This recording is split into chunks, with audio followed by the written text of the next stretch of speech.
अस्सलामुअलैकुम। जुल्हिज्जा के 10 दिन, ये दिन साल के सबसे ज़्यादा ख़ास दिन होते हैं। एक मुसलमान होने के नाते हमें ये मालूम होना चाहिए कि इन दिनों की क्या क्या इम्पोर्टेंस है। हमारे प्यारे नबी ने फरमाया कि इन दिनों में की गई नेकियां अल्लाह को पूरे साल में की गई नेकियों में से सबसे ज़्यादा अजीज़ होती हैं। तो हमें कोशिश करनी चाहिए कि हम इन दिनों में ज़्यादा से ज़्यादा नेकियां करें।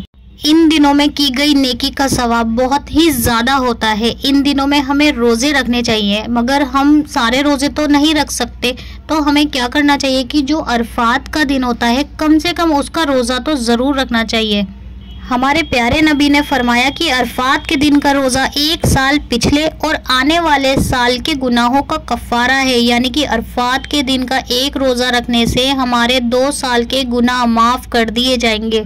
हमारे नबी ने फरमाया कि अरफात के दिन अल्लाह सबसे ज़्यादा लोगों को जहन्नुम से आज़ाद करते हैं और उन्हें माफ़ कर देते हैं। 10 जुल्हिज्जा के दिन काबे शरीफ का गिलाफ यानी कि किस्वा वो भी बदला जाता है।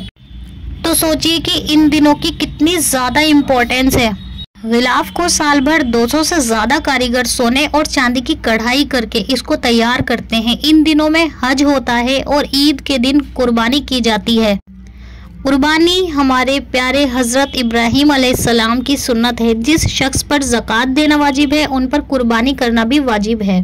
कुर्बानी का गोश्त 3 हिस्सों में बांटा जाता है। एक हिस्सा घर के लिए, एक हिस्सा रिश्तेदारों के लिए और एक हिस्सा गरीबों के लिए। कुर्बानी का वक्त ईद की नमाज से लेकर अगले 2 दिन तक होता है, यानी कि ईद का दिन, ईद से अगले 2 दिन। ज़िलहिज्जा के दिनों को भी हमें अहमियत देनी चाहिए, क्योंकि इन दिनों में की गई नेकियों का सवाब हमें कई गुना ज़्यादा मिलता है। हम सोच भी नहीं सकते कि इन दिनों में अगर हम नेकियां करेंगे तो उन नेकियों का सवाब हमें कितना ज़्यादा मिलेगा। इन दिनों में जितनी हो सके इबादत करें, अपने ज़िक्र को बढ़ा दें, जितना हो सके सदका करें। अल्लाह ताला और किसी दिन में नेक अमल को इतना पसंद नहीं करते जितना ये हज के 10 दिनों में करते हैं। इन 10 दिनों में अल्लाह अपने बंदे की कोई भी जायज़ दुआ रद्द नहीं करते। हज के 10 दिनों को रमज़ान की ताक रातों से ज़्यादा अजीम करार दिया गया है। इन 10 दिनों में हर बड़ी से बड़ी इबादत इकट्ठी हो जाती है। जो 10 दिन होते हैं, इसमें सबसे बड़ी जो इबादतें हैं वो इकट्ठी हो जाती हैं। क्यों? क्योंकि सबसे पहले जो है हमारी नमाज, फिर रोज़ा, फिर हज, फिर कुर्बानी। तो ये सब चीज़ें एक तरह से इकट्ठा हो जाती हैं इन 10 दिनों में, जो अल्लाह ताला को बहुत ही प्यारी हैं। हमारे प्यारे नबी सल्लल्लाहु अलैहि वसल्लम का फरमान है कि अल्लाह ताला किसी भी दिन लोगों को दोज़ख से इतना आज़ाद नहीं करते जितना कि अरफात के दिन करते हैं। आप सहाबा को इन 10 दिन ज़्यादा से ज़्यादा इस्तग़फ़ार करने का हुक्म देते थे और कहते थे कि ज़्यादा से ज़्यादा तस्बीह करो इन 3 चीज़ों की, ला इलाहा इल्लल्लाह, अल्लाहु अकबर, अल्हम्दुलिल्लाह। और फरमाते थे कि इन तीनों की तस्बीह शिद्दत से करो, क्या पता ये तुम्हारी ज़िंदगी बदल दे, क्या पता इन 10 दिनों में आखिरत हमारी बदल जाए। जितना हो सके ज़्यादा से ज़्यादा नेक अमल करें, ज़्यादा से ज़्यादा इबादत करें, इस्तग़फ़ार करें। इन 10 दिनों में जितनी हो सके ना उतनी इबादत करें।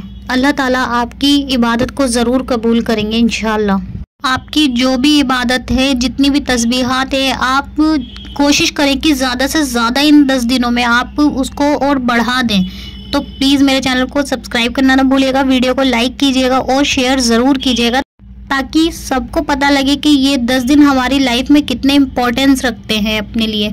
तो ये हमारे लिए बहुत ज़्यादा ज़रूरी है और हमारे लिए एक तरह का ये हमारे जो इस्तग़फ़ार है, हमारे जितने भी गुनाह हैं उनका कफ़ारा करने का एक ज़रिया है। तो जितना हो सके मेरी वीडियो को लाइक कीजिएगा और मुझे ऐसे ही मोटिवेट कीजिएगा, ताकि मैं आपके लिए और भी अच्छे अच्छे बयान लेकर आ सकूँ। तो मिलती हूँ नए बयान के साथ, तब तक के लिए अल्लाह हाफिज़।